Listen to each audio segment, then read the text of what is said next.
Hi, my name's Phil. I'd like to talk about politics. So, Reform UK won control of 10 councils earlier this year, but Nigel Farage declared Kent to be the flagship council, which he wanted the whole country to watch in order to see how they were doing government. This has turned out to be a stunningly bad move, as it's arguably becoming the most chaotic of them all, with a new splinter group forming and accusations that they've cancelled Christmas. So Nigel Farage wants us all to pay careful attention to Kent County Council, does he? Oh, really? All right then. But first, for daily news and politics, please click the subscribe button to stay notified. So actually, a couple of bits of Reform UK news here in terms of what they're up to at the council level yesterday, but I'm going to portion it out. I want to kick off with the People's Front of Kent for today, but the first really has to be the accusation that they've cancelled Christmas. It's on the notice board. It's official. What is? Christmas is cancelled. You have forfeited the right to Christmas.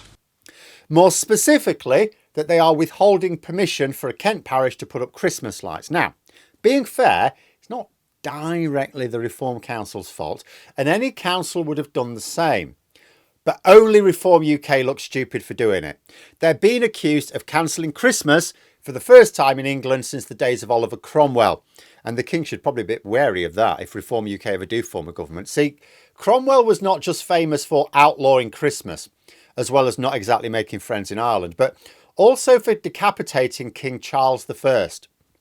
So Charles III may want to sleep with one eye open if Farage ever becomes Prime Minister. But what exactly is the fuss here? Well, and this is what I mean about it's not really the council's fault. See, Christmas lights are affixed to lampposts. But especially in reform supporting areas, those lampposts are currently adorned with flags. The council had previously said, no, the flags are going to stay. They're going to stay. You got our word for it, they're going to stay. But now they're saying, well, hang on, they pose a hazard and they have to come down if parishes in the county want to put up Christmas lights. Which is actually fair, would not raise eyebrows under any other council leadership.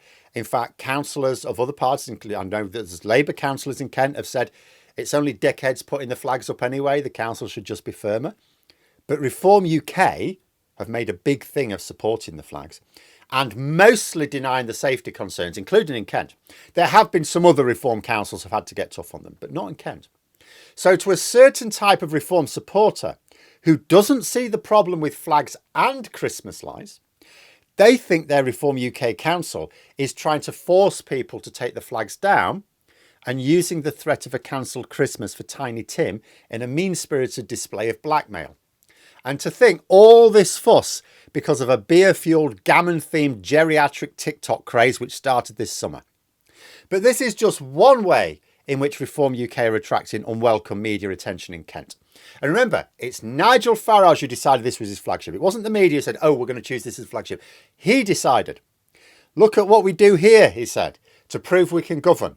It's the council they sent their fake Doge team to in order to drum up a few early headlines. The county is quite sensitive asylum-wise. It's on the south coast, common landing point for small boats making their way across the channel. It's also the county whose executive are currently in complete meltdown. As I've discussed several times before, Reform UK promised to cut council tax by cutting waste. Turns out there isn't really that much waste in councils. What there is a desperate shortage of funding for the many services they have to organise. Often inefficiently, but that's not always the fault of the council. So the reality of these new reform councils is that they will be increasing council tax, with one of them wanting to increase it by 10%. And although they will also be cutting services at the same time, not to worry, because they managed to find time and money for flags, which they now want to take down or Tiny Tim gets it. But in Kent, the infighting is so particularly bitter. When Reform's council leader, former Conservative Lyndon Kemcaran, because they're mostly former Conservatives, when she was challenged on her campaign promises by her colleagues, she rudely told the dissenters to suck it up. When some of them took issue, with one of them leaking the recording of the Zoom meeting to the media, but we don't know who, she asked Nigel Farage to just suspend a load of the councillors she thought she was having trouble with, which he duly did. So now Kent County Council appears to have about 5 councillors who were Reform UK, now independent. Only 2 of them, at least, are forming their own group now. The People's Front of Reform UK. Sorry, hang on. No, sorry, the Independent Reformers Group. So there are going to be 2 Reform UK groups in the council. I wonder if others in a similar position in other councils will do likewise, because there's plenty of former Reform UK councillors in other councils, even though they only won those positions in May. And I wonder if they'll coordinate with each other if they do. But it does raise a couple of questions for me. The first is why they're forming a group at all. There's only like 5 of them, and the report only confirms that 2 of them are definitely up for this, although they are hoping to persuade the others. Well, it's not hard for between 2 and 5 people to work with each other on the same council. What's the need for the formal group? Well, it's so they can be recognised as a group and get access to committee seats, which will then give them some influence over some policy areas. In other words, they're demonstrating that they still want to be actively involved in the work of the council, not just passengers, which means, of course, they have ambitions to retain those seats at the next election.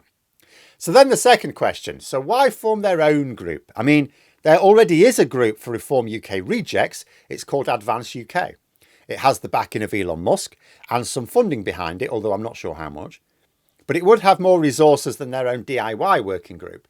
Well, given that Advance UK have set themselves up in opposition to Reform UK for being too weak, and it's just a coincidence that everyone involved has been rejected by Farage, maybe they want to show that they're still really Reform UK and it's not their fault they're outside the party now. In other words, they want a route back. This could also be why they made sure to put the term reform in the title of their working group, so that, maybe they would like to show that they're being reasonable and loyal to the project, expose Kim Carron as the subversive element in the county, and then later on get to Nigel Farage. She was the problem all along, mate. Let us back in. In which case, you'd also imagine that they will not just try to persuade other exiled Reform UK councillors to join them, but also seek to work with current and still existing Reform councillors who may become increasingly rebellious with Kim Carron's iron fist if the voters turn on her botched running of the council. I mean, Reform UK's big pitch is that there's no difference between Labour and the Conservatives, right? We're different. They're the same. Well, what if Reform voters see no difference between their Reform council and the previous Tory council, other than more infighting? Not sure that will be flagship material for Nigel Farage, really. I mean, imagine at the next general election, Labour have delivered some tangible improvements to people's lives that they can recognise. There's no difference between Tory and Reform UK policies. Most Reform UK candidates are ex-Conservative councillors and MPs. And people living in Reform-led councils are saying that they're like the old councils, only with more flags and less public services. Oh, and no Christmas for Tiny Tim. Is Farage still sure he wants us paying attention to how they're running things in Kent? But let me know what you think in the comments below. For more content, you could subscribe to the channel or even join for access to streams behind the scenes updates. Thanks for watching, and until next time, I'll see you later.